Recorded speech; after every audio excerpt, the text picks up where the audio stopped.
Leave it to Apple to create a product that no one is excited about, priced way too high at $1,600, and yet everyone in some way, shape, or another is picking sides whether it's a good deal or a bad deal. Yes, my friends, this video is all about the brand new Apple Studio display, which, full disclosure, I do not own. I've spent a good amount of time in my prior videos talking smack about this monitor, how it's not exciting at all and priced ridiculously way higher than it needs to be priced, especially when Samsung just came out with a monitor that's half the price with almost equal specs, some less, some more, but still right around there, right? But in about an hour, I'm going to go online and purchase the Apple Studio display. And here's why.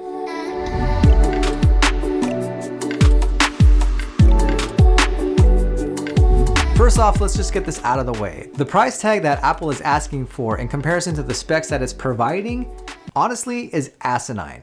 As I mentioned in one of my earlier videos, Samsung is coming out with a 32-inch 4K monitor at 400 nits of brightness for more than half the price of the Studio display. Now I know that those specs don't match, but it's worth asking, is 5K and 600 nits of brightness worth $900? I would argue not. And then, only Apple could charge an additional $400 for an adjustable height stand and get away with it, regardless of how badass the build quality really is. So again, it begs the question, if I'm talking all this smack about this monitor and saying that it's priced way too high and the specs are not that spectacular in any way, shape, or form, then why am I even thinking about purchasing it? For me, it comes down to simplicity. The pandemic has done a weird thing to me in that it's made me very conscious and a word that I won't say on YouTube about cable management, cleanliness, and simplicity.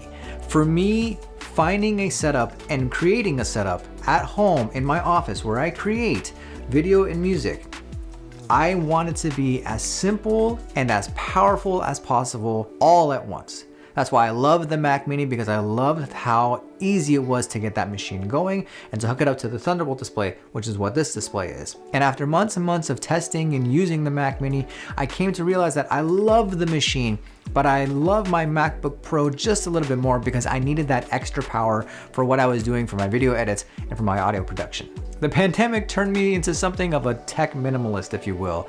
Instead of wanting more and more and more, I tried to do more with less, simplify my process, go from two monitors. I had an iMac 5K Retina and this Thunderbolt display, and I just went from two screens to the one when I switched to the Mac Mini. And I'm actually quite happy with the one display. I don't want two. If I need a second one, I can use my laptop or I can use my iPad.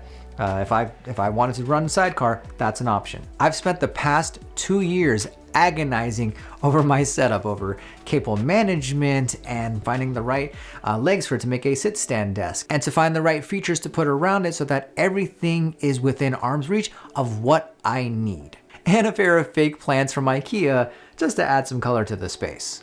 What the hell does that have to do with a monitor? I'm glad you asked. Behind me is the 2011 Apple Thunderbolt display. It's 27 inches, has 4 USB 2.0 ports in the back, along with a Ethernet port and a Thunderbolt port. It is a beautiful display that used to retail for $999, but now you can find it on eBay in very good condition for around $250 to $300. I purchased this one used for $250. I'm absolutely in love with it, and I've used it for a few years. It works beautifully, the speakers are great, the camera works just fine. It's a webcam, so who cares how great the quality is? And so it does the job for what I need it to do. So then why the hell am I thinking about upgrading from this to the Studio display? Well, for one, it's not the most clean setup. See, to go from this monitor to my MacBook Pro or my M1 Mac Mini, I need that beautiful $50 dongle that Apple sells that takes you from Thunderbolt 2 to Thunderbolt 3. That's number one. Number two, if I wanted to hook up my MacBook Pro to this, and if I wanted the MacBook Pro to be in clamshell mode, now I need to take up 2 of the 3 Thunderbolt 4/USB-C ports on my MacBook Pro, on my M1 Max MacBook Pro. So now I only have 1 port left, and I don't want to have a dongle hanging from the side to hook up the power to that, and then from that go into the computer, and it's just like this mess, right? And all I've talked about so far is simplicity and trying to make this as simple as possible. Big deal, right? I know. However, the ports on the back of the Thunderbolt display are just a bit outdated, to say the least. What good is an SSD hard drive when it's connected to a USB 2.0 port? And yes, I can hook up a dongle like this one to the last remaining port and connect a hard drive or any other peripheral there. But remember at the beginning of the video that I basically professed my love of all things simple and clean. Yes, I've become particular about my setup to the point of exhaustion because I can never make it just right. My friends, I think the studio display is going to help me make it just right. Yes, it's frustrating that Apple has priced it at $1,600 for a display that's only 3 inches bigger than the 24-inch M1 iMacs that they put out, which by the way has 500 nits of brightness and a 4.5K resolution screen as opposed to the 5K resolution screen and 600 nits of brightness. And the iMacs start at $1299, cheaper than the studio display, and it comes with a computer and an actual mouse and a keyboard. So is it worth $400? So we're basically paying $300 more for a monitor that's only 100 nits brighter, 0.5K resolution more, and 3 inches bigger. That's it, which also comes with a computer, a keyboard, and a mouse. But still, there's beauty in its simplicity, and I'm ecstatic about the idea of using a single cable to not only plug in my MacBook to the monitor, but have the monitor charge my MacBook as well. Hooking up the MacBook with that single cable to the monitor and to power it up frees up 3 other ports in the back of the monitor that I can use. Now one of them I'll take up to put a dongle so I can hook up my USB-A peripherals like my piano keyboard behind me, but I'll still have 2 additional ports in the back for future RAIDs maybe, or external storage or whatever peripherals I want. Plus I have 2 other ports on the MacBook Pro that are freed up as well. And as far as the price, yeah, it sucks. And I'm sure in a few years there's gonna be refurbished versions of these. Apple themselves will make refurbished versions of it or sell them, or you'll be able to find them on eBay. But you know, this monitor, like I said, is from 2011. It has stood the test of time and it still works beautifully. It's a gorgeous monitor at 2K resolution. I'm excited to get a 5K screen again after I sold my 27-inch 5K Retina iMac. I'm excited to get that back and to have it be a standalone monitor that I can hook it up to whatever I want, whether it's the Mac Mini or the M1 Max MacBook Pro or a Mac Studio possibly in the future.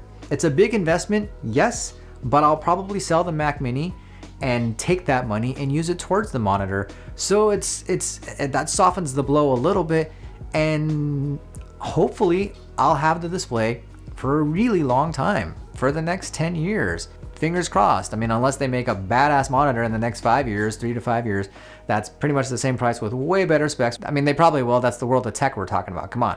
By the time you buy something, it's outdated, right? That's my model. But nonetheless, you know, I think it's something that'll help clean up my setup, do a single cable connection from the monitor to the laptop. I'll have great sounding desktop speakers coming out of the monitor, basically. I'll have a better webcam. Center stage is a nice feature. And overall, I think it's just gonna make for a better experience here in my home office. Is this an impulse decision? Maybe. Am I jealous that my wife just got a brand new monitor for her home office setup and now I want one? Possibly. But do I really think I can simplify my setup with the studio display? Absolutely.